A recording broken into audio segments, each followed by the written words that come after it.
HS nursing academy. आज हम पढ़ेंगे सेल। तो फर्स्टली है सेल के बारे में कि सेल क्या होती है। Cell is the smallest basic functional and structural unit of the body.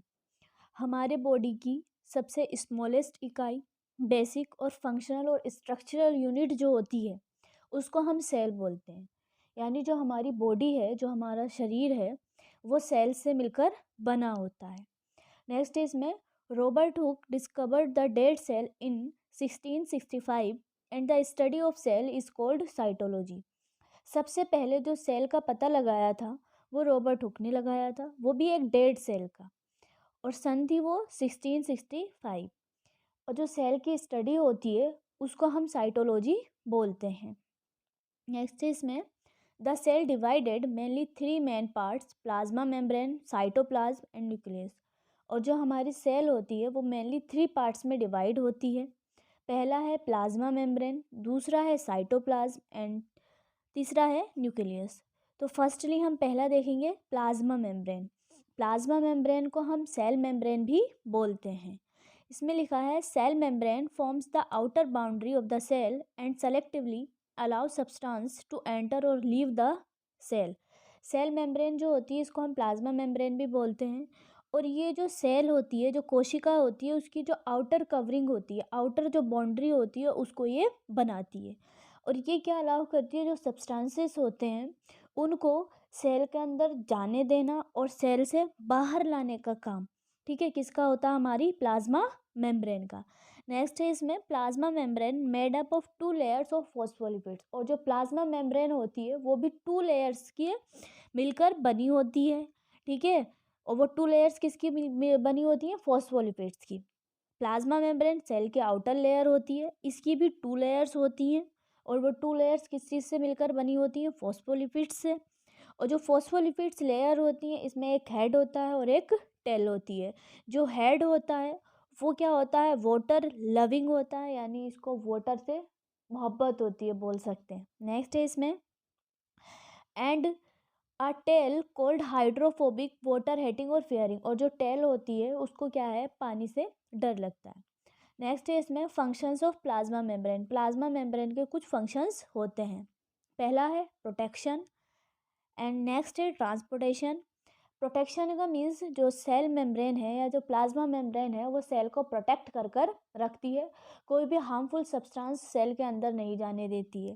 Transportation का मतलब है जो सेल्स के न्यूट्रिएंट्स हैं, जो सेल्स के अंदर न्यूट्रिएंट्स भेजने का काम और सेल से बाहर की साइड सब्सटेंस भेजने का काम जो करती है हमारी सेल मेम्ब्रेन करती है। नेक्स्ट हमने पहला पढ़ लिया प्लाज्मा मेम्ब्रेन। अब सेकंड हम पढ़ेंगे, सेकंड पार्ट हमारी सेल्स का, साइटोप्लाज्म। साइटोप्लाज्म क्या है, इसमें है all cellular contents between cell membrane and nucleus. जो साइटोप्लाज्म होता है वो कहाँ प्रेजेंट होता है, जो सेल मेम्ब्रेन और न्यूक्लियस होता है, ठीक है, उसके बीच में जो प्रेजेंट होता है फ्लूइड, उसको हम साइटोप्लाज्म बोलते हैं। या हम बोल सकते हैं सेल के अंदर जो फ्लूइड भरा होता है उसको हम साइटोप्लाज्म बोलते हैं। नेक्स्ट है इसमें and it has 2 broad division, example cytosol और ऑर्गेनेल्स। और जो साइटोप्लाज्म है यानी जो सेल के अंदर फ्लूइड भरा होता है, ठीक, उसके अंदर भी 2 कंपोनेंट होते हैं, पहला साइटोजोल और ऑर्गेनेल्स। सेल के जितने भी ऑर्गेनेल्स होते हैं वो सारे जो प्रेजेंट होते हैं वो हमारे साइटोप्लाज्म के अंदर प्रेजेंट होते हैं। तो फर्स्ट है हमारा साइटोजोल। ये क्या होता है, साइटोप्लाज्म के अंदर, ठीक है, साइटोप्लाज्म सेल के अंदर पाया जाता है। साइटोप्लाज्म क्या है, फ्लूइड है जो सेल के अंदर प्रेजेंट होता है। और साइटोजोल क्या होता है, सबसे ज़्यादा अमाउंट में, जब सबसे ब्रॉड पोर्शन बोल सकते हैं फ्लूइड का, किसके अंदर, साइटोप्लाज्म के अंदर, वो क्या कहलाता है, साइटोजोल। नेक्स्ट है ऑर्गेनेल्स। सेल के जितने भी ऑर्गेनेल्स होते हैं, ठीक है, वो सब किस में प्रेजेंट होते हैं, साइटोप्लाज्म के अंदर। तो इसमें लिखा है ऑर्गेनेल्स। ऑर्गेनेल्स में है specialised structure with in a cell that has a specific shape and perform a specific function etcetera. जो ऑर्गेनेल्स होते हैं ये क्या होते हैं, स्पेशलाइज्ड स्ट्रक्चर होता है इनका, ठीक है। सेल के अंदर जो साइटोप्लाज्म होता है उसके अंदर क्या है, ऑर्गेनेल्स पाए जाते हैं, ठीक। इनकी क्या है, साइज और शेप और इनके फंक्शंस अलग अलग होते हैं, ठीक। और ये विशेष प्रकार के स्ट्रक्चर्स होते हैं जो अलग अलग रोल प्ले करते हैं सेल को वर्क करवाने में। नेक्स्ट है इसमें specialised structure can be described are as follows, और जो स्पेशलाइज्ड स्ट्रक्चर्स हैं या ऑर्गेनेल्स हैं उनको हम निम्न तरीके से डिस्क्राइब कर सकते हैं। पहला है इसमें ribosomes, mitochondria, endoplasmic reticulum, Golgi complex, lysosomes, microtubules, microfilaments, centrosomes, cell extension. ये सब किसके ऑर्गेनेल्स हैं? सेल के। और ये सब किस में पाए जाते हैं? साइटोप्लाज्म में, या नॉर्मली हम बोल सकते हैं हमारे सेल के अंदर ये सारे ऑर्गेनेल्स प्रेजेंट होते हैं। फर्स्ट हम देखेंगे राइबोसोम्स। राइबोसोम्स क्या होता है? It is a organelle of cell and it is called site of protein synthesis. जो राइबोसोम्स होता है ये सेल का एक ऑर्गेनेल होता है या एक ऑर्गन होता है। ये क्या मानी जाती है? प्रोटीन के सिंथेसिस, प्रोटीन के प्रोडक्शन या सिंथेसिस के लिए एक बेस्ट साइट मानी जाती है क्या? रिबोसोम्स, ठीक है, या ribosomes. It is situated mainly on rough endoplasmic reticulum. जो रफ एंडोप्लाज्मिक रेटिकुलम होता है, ठीक है, उसके ऊपर जो सिचुएटेड होता है वो हमारे राइबोसोम से सिचुएटेड होता है। नेक्स्ट है it is the structure which has no membrane. ये एक ऐसा स्ट्रक्चर है या एक ऐसा ऑर्गेनेल्स है जिसमें कोई भी मेम्ब्रेन नहीं होती है। नेक्स्ट क्या है हमारा? Second, mitochondria. माइटोकॉन्ड्रिया में है, mitochondria is the power house of the cell because its generate the energy in the form of ATP through chemical reaction. Mitochondria को हम power house of the cell भी बोलते हैं। मीन्स सेल को जो energy मिलती है वो किसके थ्रू मिलती है? माइटोकॉन्ड्रिया के थ्रू मिलती है। तो इसको हम power house of the cell भी बोलते हैं क्योंकि ये क्या करता है? एनर्जी को जनरेट करता है, ठीक है, एटीपी बनता है, एटीपी बनाने में हेल्प करता है केमिकल रिएक्शन के थ्रू, और ये एरोबिक रेस्पिरेशन की साइड भी माना जाता है। नेक्स्ट है it is a double membrane bound structure, और इसमें भी क्या होती हैं? जो हमारा माइटोकॉन्ड्रिया होती है इसकी टू मेम्ब्रेन होती हैं, एक आउटर और एक इनर। ये टू मेम्ब्रेन प्रेजेंट इसमें होती हैं। नेक्स्ट है जो हमारा माइटोकॉन्ड्रिया होता है उसका जो सेंटर होता है, इसमें लिखा है the large area at centre of mitochondria is the fluid filled cavity. जो माइटोकॉन्ड्रिया की जो कैविटी होती है, ठीक है, जो लार्ज एरिया होता है अंदर का, उसके अंदर फ्लूइड फिल होता है। क्या भरा होता है? फ्लूइड फिल होता है। नेक्स्ट है इसमें गोल्जी बॉडी। पहला हमने ऑर्गेनेल पढ़ा राइबोसोम्स, सेकंड माइटोकॉन्ड्रिया। राइबोसोम्स किस में हेल्प कर रहा था? प्रोटीन सिंथेसिस में हेल्प करता था। और माइटोकॉन्ड्रिया किस चीज़ में हेल्प करता है? इसको power house of the cell भी बोलते हैं, और सेल को ये एनर्जी प्रोवाइड करता है।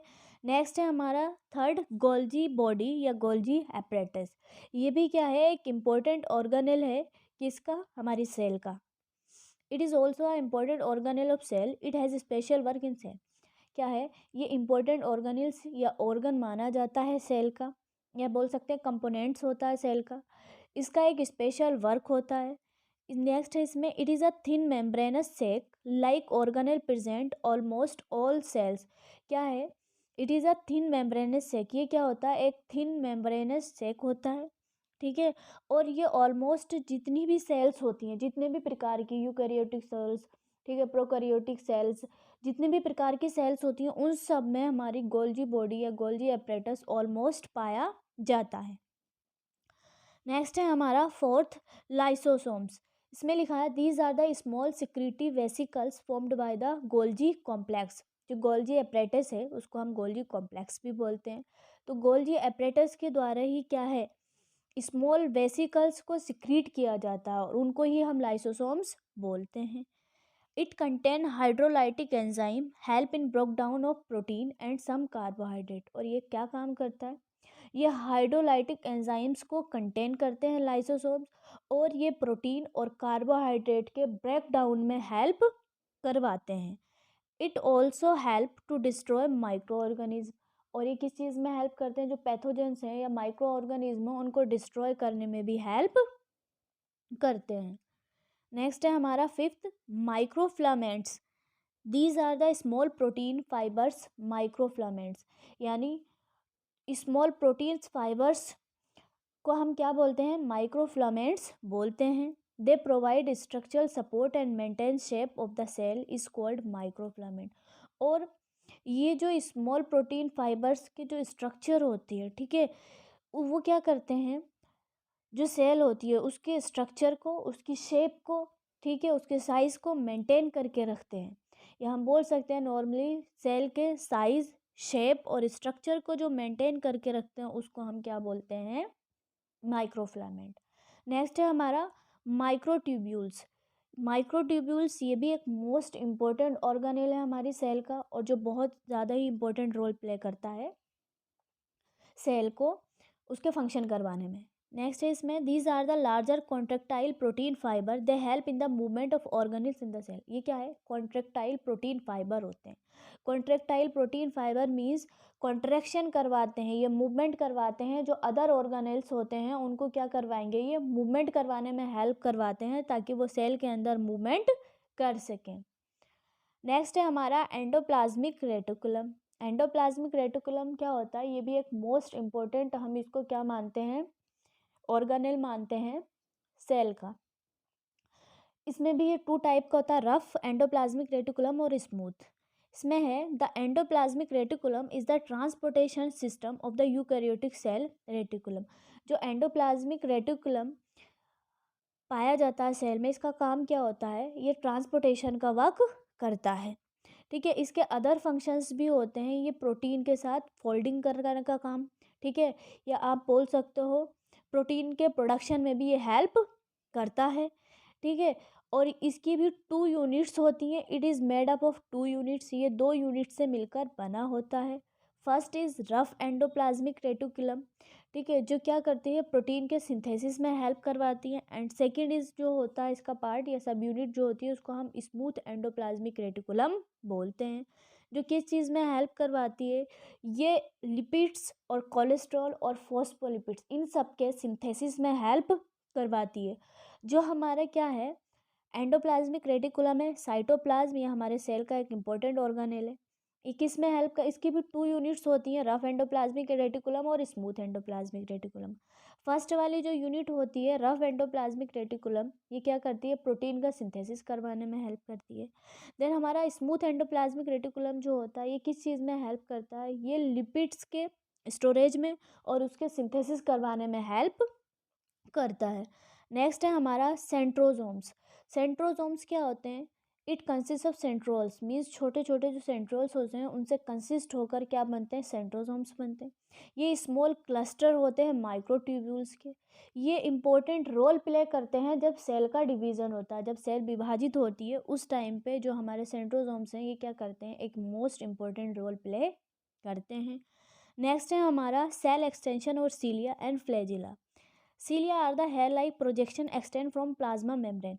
सीलिया क्या होते हैं या सेल एक्सटेंशन क्या होता है, जो हमारी सेल है, जो सेल मेम्ब्रेन होती है, ठीक है, उसमें क्या है, वहाँ से एक सीलिया हेयर लाइक प्रोजेक्शन निकलते हैं। ठीक, ये क्या करवाते हैं, सब्सटेंस को मूवमेंट करवाने में हेल्प करवाने का काम करते हैं। नेक्स्ट है हमारा न्यूक्लियस। फर्स्ट हमने देखा था, हमने सेल पढ़ा, सेल के बाद हमने सेल के जो पार्ट्स थे, मेनली 3 पार्ट्स थे, प्लाज्मा मेम्ब्रेन, साइटोप्लाज्म, देन उसके बाद क्या था हमारा न्यूक्लियस। तो जब हमने साइटोप्लाज्म पढ़ा था तो साइटोप्लाज्म में हमने साइटोजोल और ऑर्गेनेल्स ये इस साइटोप्लाज्म के अंदर पढ़ा था। नेक्स्ट हमारा थर्ड है, लास्ट पार्ट हमारी सेल का है, न्यूक्लियस। न्यूक्लियस में क्या है, nucleus is the largest organelle of the cell. Cell का जो लार्जेस्ट ऑर्गेनेल माना जाता है वो न्यूक्लियस को माना जाता है। न्यूक्लियस को ही हम क्या बोलते हैं, controller of the cell. Cell को जो कंट्रोल करता है, सेल के जो फंक्शंस होते हैं उन सब फंक्शंस को जो मेंटेन करता है उसको हम न्यूक्लियस बोलते हैं। ठीक है, ये ओवल शेप्ड का होता है, इसकी जो शेप होती है वो अंडे के आकृति की होती है, और ये पूरी सेल के जितने ऑर्गन्स हैं, ऑर्गानिल्स हैं और सेल के जितने फंक्शंस हैं उन सबको कंट्रोल करता है।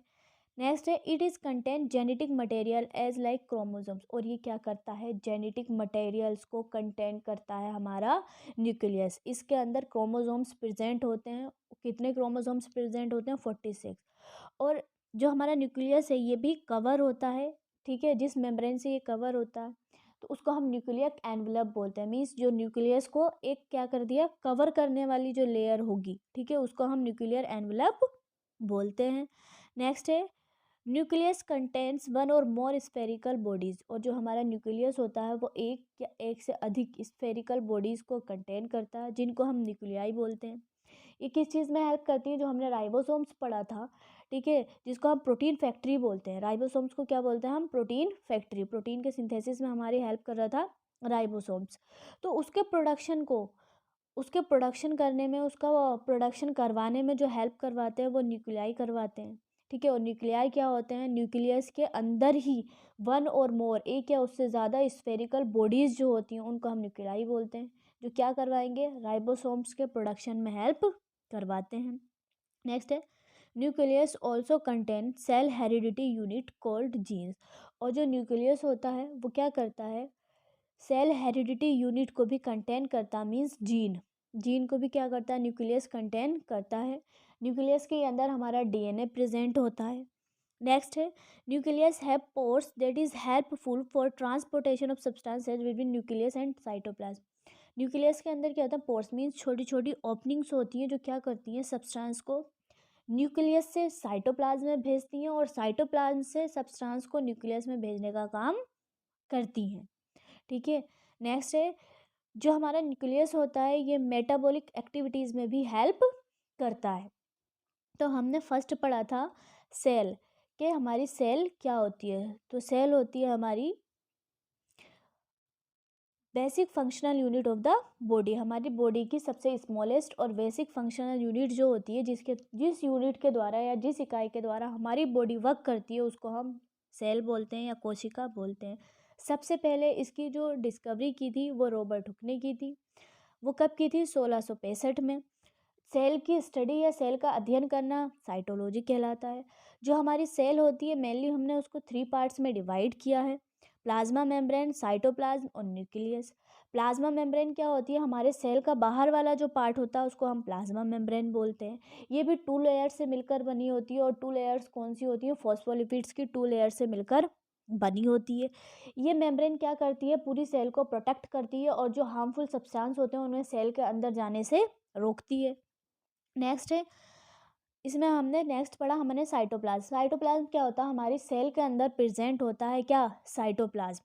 सेल मेम्ब्रेन और न्यूक्लियस के बीच में जो प्रेजेंट होता है फ्लूइड उसको हम साइटोप्लाज्म बोलते हैं। और साइटोप्लाज्म में ही सारे जो ऑर्गेनेल्स होते हैं सेल के वो कंटेन करता है। और साइटोजोल क्या होता है? फ्लूइड का एक पोर्शन होता है साइटोप्लाज्म में, उसको हम साइटोजोल बोलते हैं।